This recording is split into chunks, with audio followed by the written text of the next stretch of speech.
welcome everyone. Thank you for coming this evening. My name is Rhonda Newhoff. I'm the assistant principal here. This is about my 10th year, I think, at the junior high, and probably 7 of those years I've gone on the DC trip. This year I drew the short straw, so I went to Camp Fitch with the 6th graders. So that's why I look so tired. I'm still recuperating, but that was a fun trip also. But I just wanted to talk about a couple things, and then I'm going to introduce someone from No Walk Tours that's going to talk to you about what's going on. I have a frequently asked questions sheet that I'm going to pass out. I have an agenda for what the kids are going to be doing, and I also have a packet of what to bring and kind of what to do. So I will pass that out towards the end of the meeting so that we can have your full attention, because I know if I pass it out now, you're going to be reading it and not listening. So the first thing I want to show you is these absolutely cool shirts that all the kids are going to be getting. It has all their names on the back. So this is what they'll all wear the second day for a group picture. Are we doing the group picture? We're doing the group picture. Yeah. Okay. So I want to tell you that I've been on this trip, and it is really fun. And we want to have this trip because this is a unique experience for your children. But we are still very cognizant of what's going on in the world. And I think before we went on our trip to Camp Fitch with the 6th graders, we didn't have a parent meeting, but I had emails from parents with probably the same concerns that you have as parents. So Mr. Gibson and I, Mr. Gibson will be going on the trip. He and I are counting on you to, if your kids are showing any signs of anything, don't send them. I mean, that's just kind of the bottom line. What's going to happen is if they do have symptoms, I'm not saying one sneeze or one cough, but a fever or several of the symptoms of COVID, they will be separated from the rest of the group into a hotel room until you come and get them. So just keep in mind, we're not going to be like every time somebody has a runny nose or anything like that, but we are really trying to make this trip happen. And we were lucky with Camp Fitch. The kids still seem fine. I haven't heard anything about any kids getting it. We did take precautions there with the masks and sleeping head to toe. They were in outside cabin tent / thing, so it's not a hotel room. So I will be here after for questions. I will stay as long as you need me to answer your questions or help you figure out what's going on. But right now I'd like to turn it over to Ken Krepop. He has been working with No Walk Tours forever and has gone on this trip forever and knows so much about DC. So he's here to kind of explain how the trip is going to go, and then I'll just be standing over there. I am going to Zoom with Mr. Gibson because, of course, he wants to know what's going on. He's actually at a meeting in Columbus, but I told him that we could Zoom in case he wants to say anything. So, Ken, I'm going to turn it over to you. Thank you so very much, Rhonda. We really like to congratulate your administrators here, Andrew and Rhonda, for their efforts in spearheading this Washington, D.C. trip, along with Christy King from the teaching staff, who's had a lot of input as well. And you've got one of the finest secretaries around in Sandy Oftenkamp. She's very, very, very efficient, always keeps track, corresponds with us tremendously. So that's the team here at Amherst who has been so instrumental in helping us with things. Putting on an educational yet fun trip for your sons and daughters. The parents, I'd be remiss if I didn't congratulate each and every one of you for making education a priority in your sons and daughters' life. There's great educational value in this trip, but along with it comes a lot of fun here as well in making those financial sacrifices. We know it gets harder and harder with each passing year here, but I salute each and every one of you for making this trip happen. With No Walk Tours, we've been in business for about 24 years. I've just about been in it since the inception. I'm a retired school administrator from Westlake City Schools, and my good friend and I started this business way back when, as he was taking his classes when he was a teacher, and formulated this business. They tell us we're one of the biggest in the state of Ohio as far as companies, and we do a lot of word of mouth things. A lot of recommendations, and that has helped us grow tremendously. But we're family owned, insured, licensed for $5 million policy. We have 62 people who serve as tour managers. You will have one of us on each one of the motor coaches. All of us are fingerprinted, they're BCI checked, Vertus trained, safety trained, CPR trained. We put our people through a battery of different things that we feel will help us conduct our school travels here. But our job basically is to share information along the way, handle all details, and kind of give some facts, some fun facts of things that maybe the students will remember. We try not to get into as far as how many bricks are in the Washington Monument and things of this nature here, but a little history behind things that we think will be remembered. And to keep on schedule, that's the most important thing, especially in DC, because if we fall behind, it's awful difficult to catch up. We're going to be riding in style. O.D. Anderson motor coaches from Greenville, Pennsylvania. They'll be lined up in this semicircle first thing in the morning here. But they're TV, DVD, they're restroom equipped. We'll have Wi-Fi. However, when you get 50 people trying to use their thing, the Wi-Fi, especially traveling through the mountains, especially Pennsylvania, doesn't work exactly right, but it has Wi-Fi equipped. Also has electrical outlets that they can plug in for their devices and things.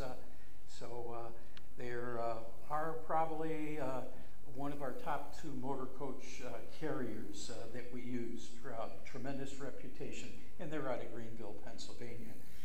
We suggest, as far as luggage, 1 suitcase or a big travel bag, whatever you can get, that's going to be placed underneath the motor coach that first day, and they're not going to see that until they get to the hotel that evening. And we strongly encourage that you tag your luggage here as well. I told the story of about 10 years ago. I spent a good hour trying to find my own luggage. And that's because a young man thought it was his luggage, and by the time, with a big group of 5-6 buses, I tracked it down. It was about an hour's worth of time spent. So please tag the luggage, that helps. It was tagged, but the young man didn't kind of recognize that. And anything else you can carry on, please carry on. Anything you're going to need for the day, please do so.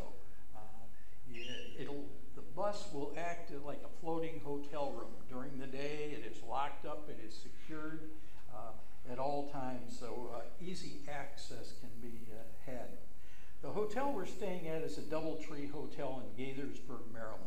And that's about 45 miles out, 45 minutes out of Washington, D.C. in the suburb. It has just been freshly renovated, so we're real happy to be staying there. They're all interior entrances. There are no exterior balconies. There's one way in and one way out. There are no pay-per-view movies. That question always seems to get asked. So I mentioned that early on so you can put yourself to rest in that regard over here. So they could have no access to that. Nighttime supervision is supplied. We hire a private nighttime security group called Student Watchers. This is in addition to the hotel security, and we'll have one on each one of the particular floors. They're on duty from 10 p.m. till 5 a.m. We have an emergency procedure where if someone happens to get or a problem or gets sick in the middle of the night, to slip a piece of paper or slip a card or something out to the security guard. If the security guard does not then respond, we encourage you to open up the door, because you're going to use that security latch and peephole, and you're going to open that door for no one. But you open it if no one comes, but it's only going to open about 3 inches, and yell down to the security guard. They will come, they will get the chaperone who is on duty at that particular time to take care of any problems.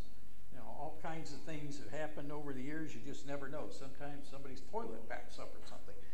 You know, and students, all they know is the toilet's backed up. So this assists and help things out, and that's part of our nighttime supervision.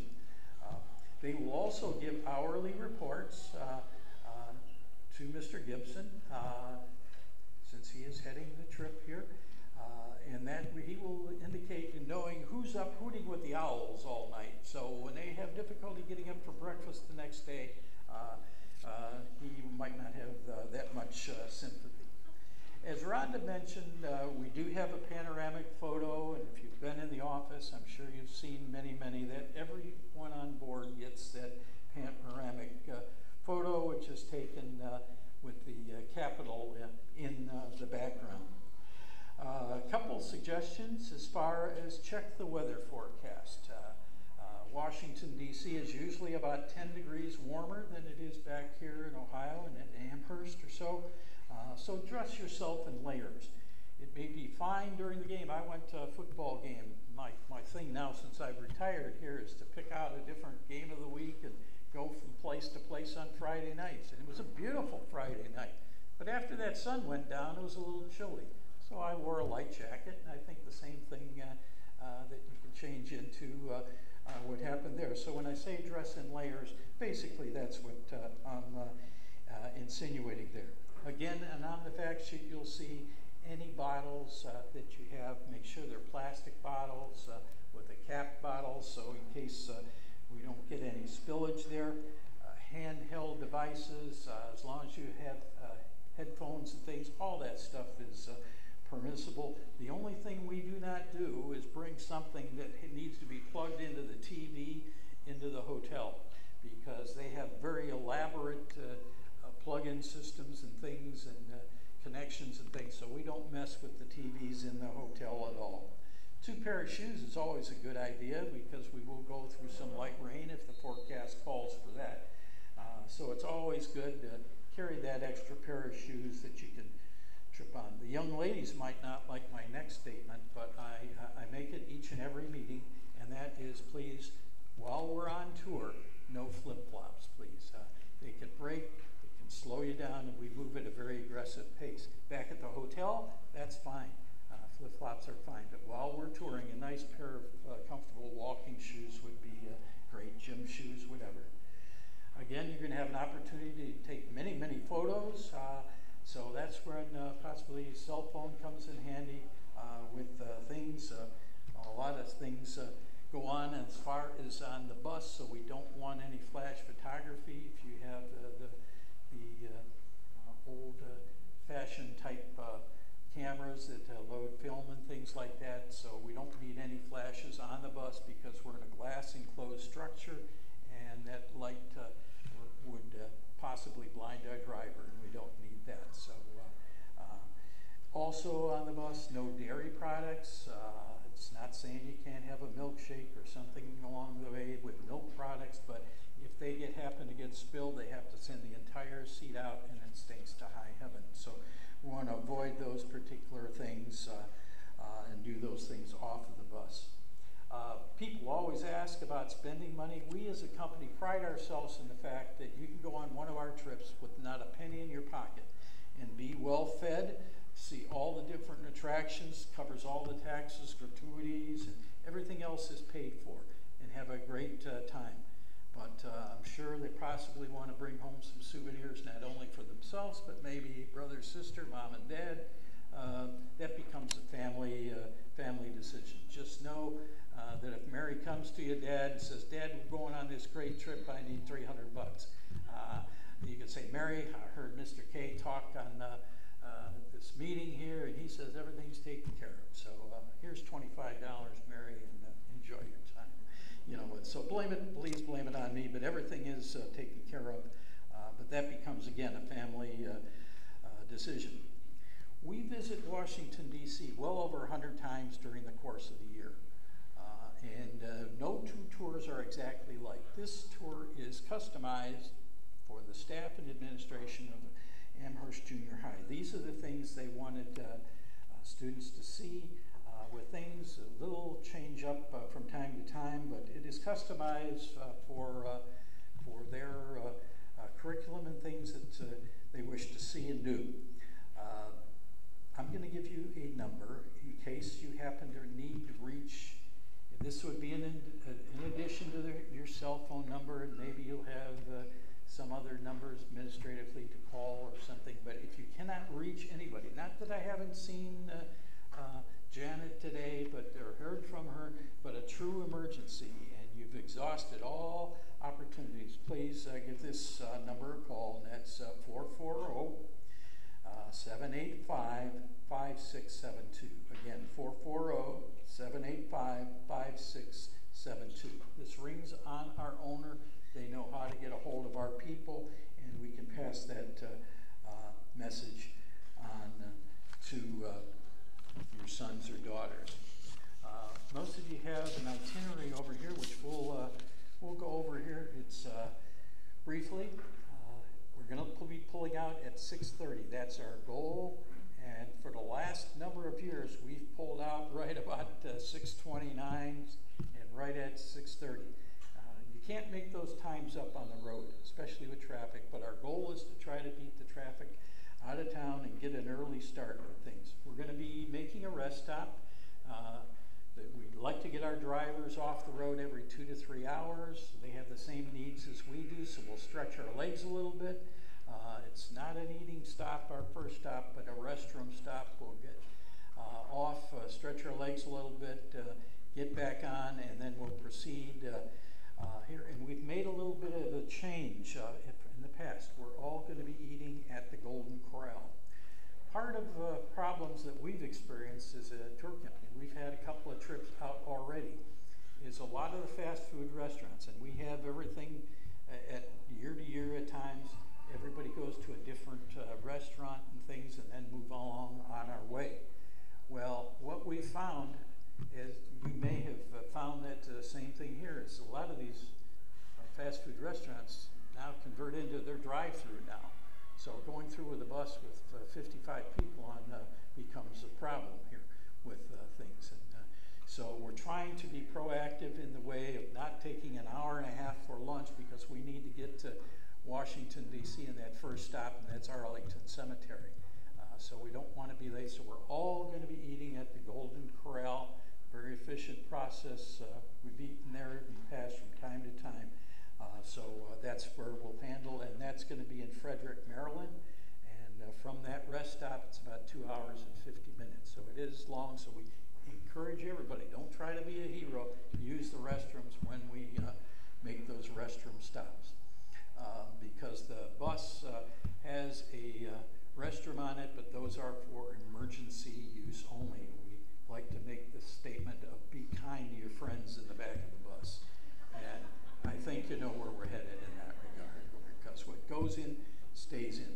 But Arlington Cemetery is our first stop, very, very historic stop, where we'll walk the cemetery at Arlington. We'll witness the changing of the guard and very militaristic ceremony there. We'll visit different historic sites, the Kennedy grave sites, the space memorials, Mass to the USS Maine, a number of things. And we'll talk a little bit about it and the history of Arlington Cemetery.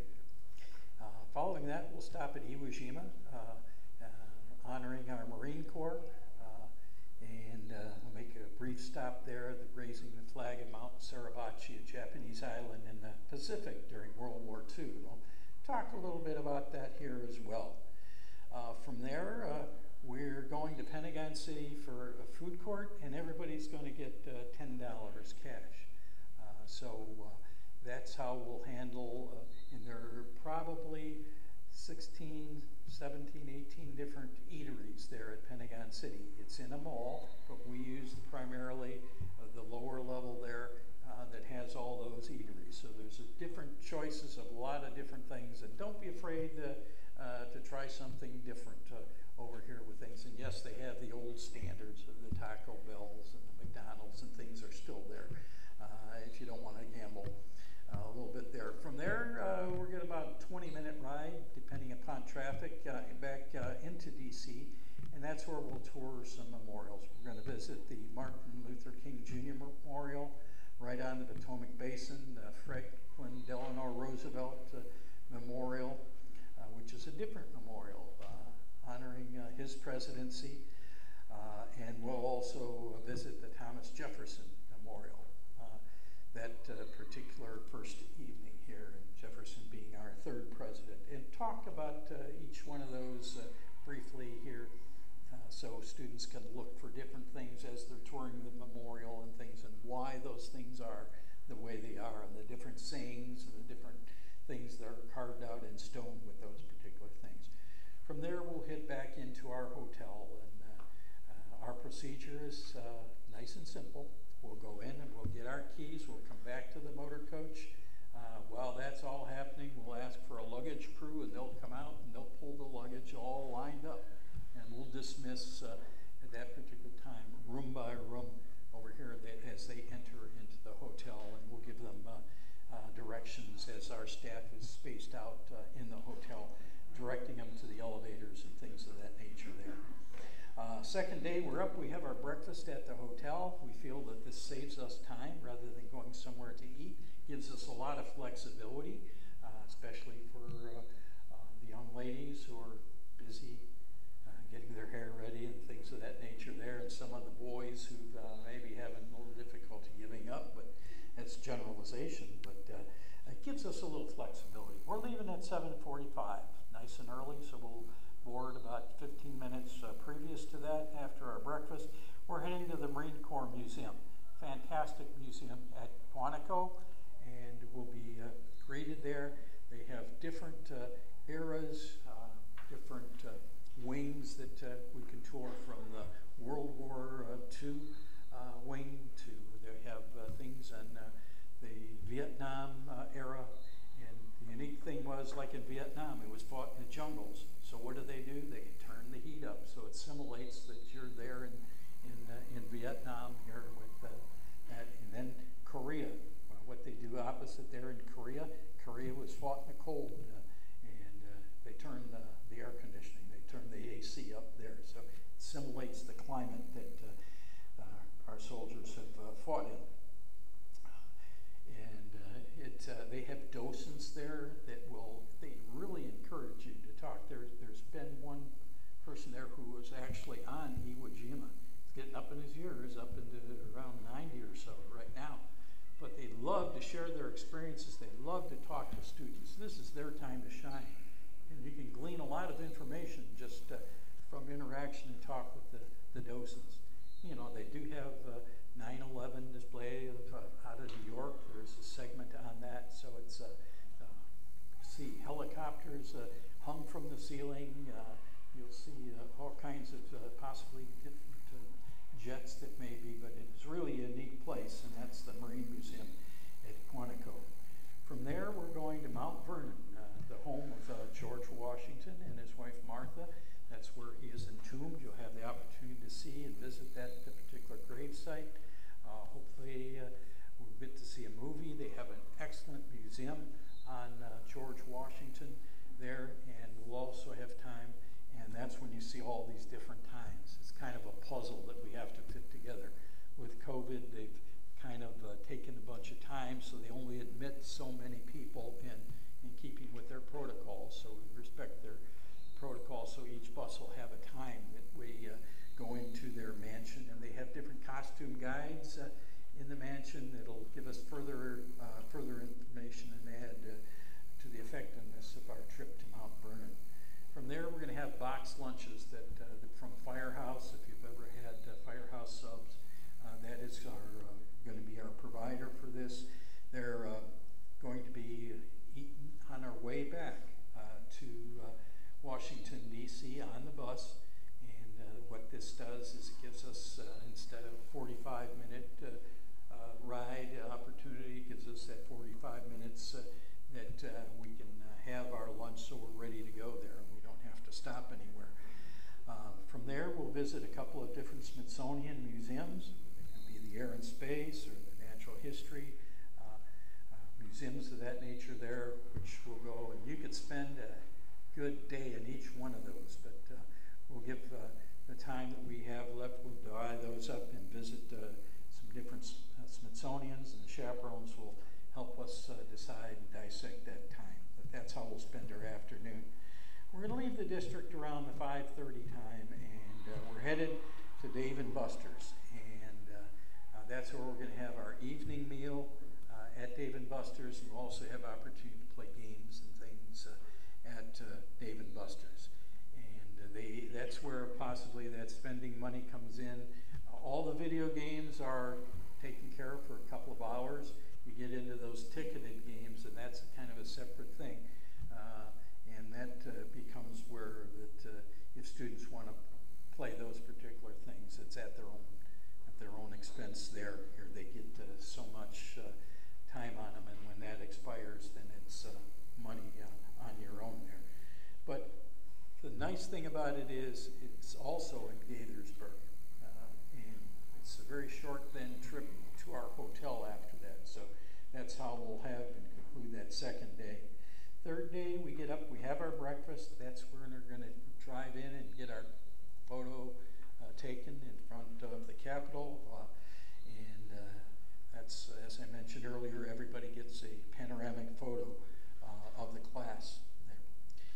From there, we'll visit what we call the big floor, and that's the Lincoln, the Korean, the Vietnam, and World War II memorials. And we'll talk about each one of those at each one of the different sites. So we'll spend some time doing that.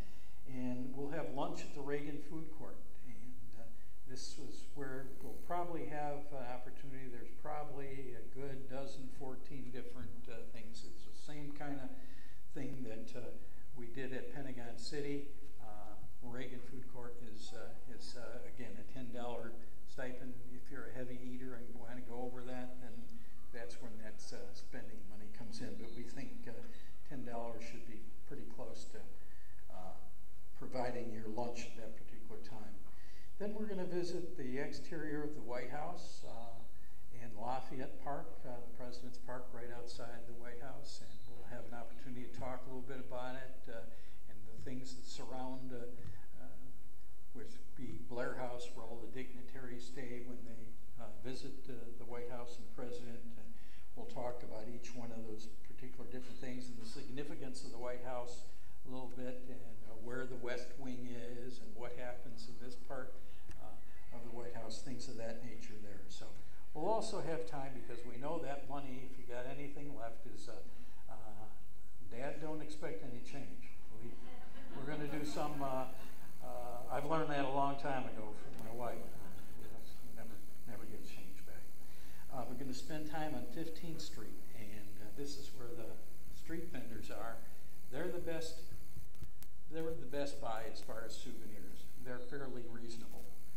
It's not saying you can't buy souvenirs, let's say at the Smithsonian's or some of the other places, but kind of watch pricing, because they charge tourist dollars, let's put it that way, in some of those places. So they'll have a last-minute opportunity to do some vendor shopping, and then we're going to stop on our way home. And we had kind of the same setup that we had originally had thought, but after finding out where we are, we kind of try to evaluate everything before we make any changes, and we're pretty close. We're a little over a week away, so we were stopping at different fast food restaurants, but we found the same kind of problem with that. So we're going to have box dinners developed and returned to us on the motor coaches at our stop at Midway, and they're again going to be provided by Firehouse Subs. From there, we'll make one more rest stop at Mahoning Valley. Mahoning Valley is the last one in Ohio, or the first one as you re-enter Ohio, and we'll make a restroom stop there before we head home. Approximately from that point, we know it's going to be about an hour and 45 minutes or so, and I'm sure you're going to be receiving phone calls and things about it, kind of giving us a timeline of when the buses will be pulling in. And they may be staggered depending upon when they leave particular places. But I hope you're excited about the trip. I know we're excited at No Walk Tours. We're just antsy to get back on the road again after a long absence. And the things that we have always found, and our people will always ask, hey, we got any vacancies on that Amherst trip? Because they enjoy this trip. They enjoy your sons and daughters. And they're always been very, very polite. They're well prepared. They're very positive upon the different things. They're very enthusiastic, and they ask good questions. They don't ask, when we go, Mr. K, when we going to lunch? And when we go? But they ask about things that they see, and I think that's a credit to what is happening in this particular building as far as the teachers and administrative staff, and what is happening at home. Things you've raised your sons and daughters the right way here, and that's very, very much noticeable by our staff and myself as well. So I thank you for your attention over here this evening. Rhonda, anything else that you may want?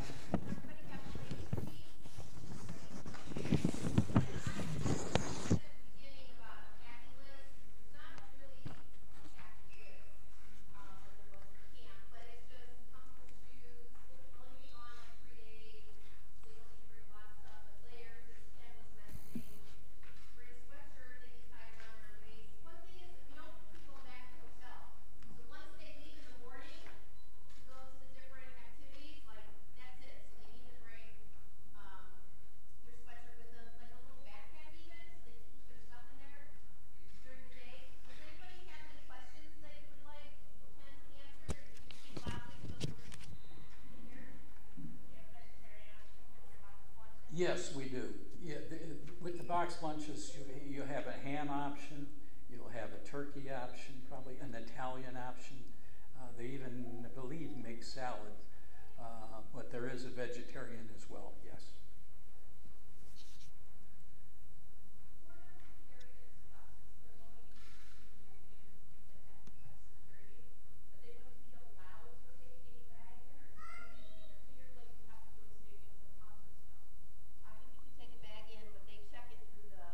They go through. You have to put it on the thing, you have to got the bell, but it doesn't have to be clear? No. Okay.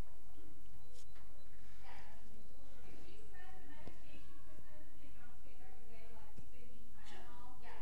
They'll need a medication form that would go home, and you can fill that out. They take, Tylenol or something like that, and then we give all the medication to the chaperones, and then they give it out during the day. Unless it's like an EpiPen that you carry, obviously an EpiPen or an inhaler, they can carry that with them on their.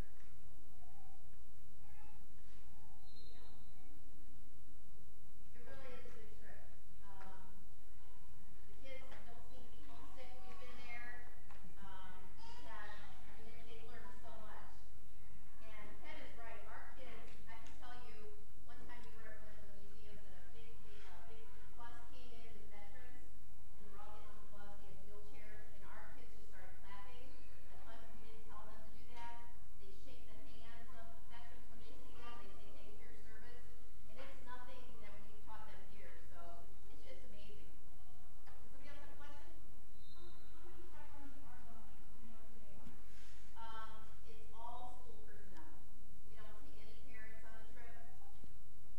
Sixth grade camp, we take tons of parents, so this one we don't take any. It's all teachers from the junior high. How many? 16, is it? Like 16 or 18, 18. plus Mr. Gibson. Right. So each of those teachers has a group, and several groups will be on the same bus together, and each group is with a Milwaukee chaperone. So if I might have 10, 15 kids, if I were going, that would be with me, and then we'd be in his group, and then we stop, and they count. I teach them the very first day. I'm going to say get in line, count off, because I'm just weird about that. And the teachers do the same thing. They're with their group the entire time. No one wanders off. Can't go anywhere without telling your person. So it's pretty good. Yeah, we don't move unless everybody is accounted for.